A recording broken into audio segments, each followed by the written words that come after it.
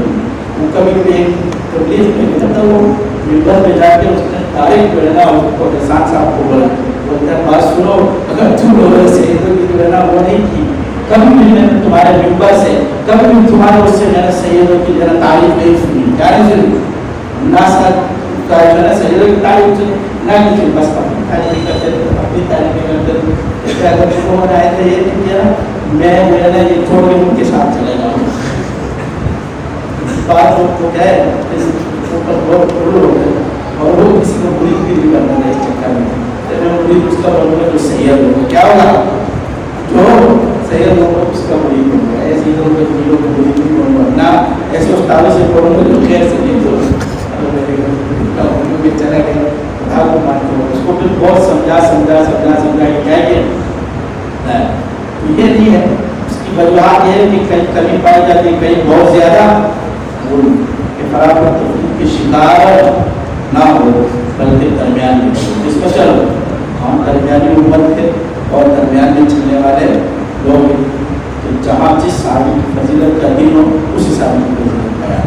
کیا کرو جس صحابی کی فضیلت کا دن ہو اسی صحابی کا دن فضیلت بیان کرو. اس کا حق ہے اس کو بیان کرو, کیونکہ اس کا کس کا دن ہے, اس کا دن ہے, اسی کو بیان کرو.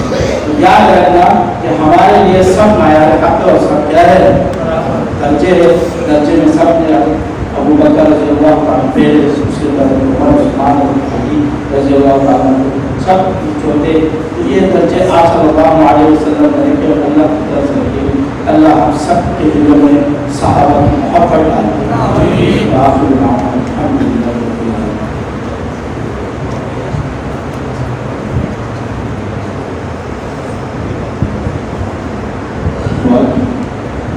دعا اللهم صل على محمد وعلى ال محمد كما صليت على ابراهيم وعلى ال ابراهيم حميد مجيد. اللهم بارك على محمد وعلى ال محمد كما باركت على ابراهيم وعلى ال ابراهيم حميد مجيد. یا اللہ ہمارے سبھی گناہوں کو معاف فرما. یا اللہ ہم خطاکار ہیں, سیاہکار ہیں, گناہگار ہیں. یا اللہ تیرے بندے ہیں. یا اللہ ہمیں معاف فرما. یا اللہ جس قاری صاحب نے قرآن سنایا اور جن ساتھیوں نے یہاں پر مقتدیوں نے سنا, یا اللہ اس میں جو کوتاہیاں غلطیاں خطا ہوئی, یا اللہ اس کو معاف فرما دے. یا اللہ اس کو اپنی بارگاہ میں قبول فرما دے. یا اللہ اس کو اس قرآن کے الفاظ کو, اس قرآن کو, ان کی آوازوں کو, سب چیزوں کو اپنے بارگاہ میں قبول فرما دے. یا اللہ اس قرآن کے برکات فیوزات اس پورے علاقے میں پھیلا دے, اس پورے علاقے میں پھیلا دے. یا اللہ جو لوگ اس دنیا سے رخصت ہو گئے, جیسے ممتاز بھائی, ان کے والدہ اور ان کے اہل و عیال جو دنیا سے رخصت ہوئے, یہاں پر جتنے ساتھی ہیں ان کے اہل و عیال دنیا سے رخصت ہوئے, یا اللہ اس قرآن کا ثواب جو روح پر کشتے ہیں. یا اللہ جو لوگ دنیا میں موجود ہے پریشان ہے اور ان کی پریشانیاں ختم نہیں ہوئی, یا اللہ اس قرآن کی برکت سے ان کی پریشانیوں کو ختم فرما دے. یا اللہ جو لوگ بے اولاد ہے اور ان کی اولاد نہیں ہو گئی, 1 سال اولاد عطا فرما دے. یا اللہ جو لوگ بیمار ہے اس علاقے میں, اس مسجد میں, کہاں کہیں مسلمان بیمار ہے, اس قرآن کی برکت سے یا اللہ ان سب کو شفایات کر دے. یا اللہ ان کو شفایات کر دے. یا اللہ دنیا میں ہمیں اپنا محتاج بنانا, یا اللہ دنیا میں کسی کا محتاج نہیں بنانا. اللهم انت السلام ومنك السلام تبارك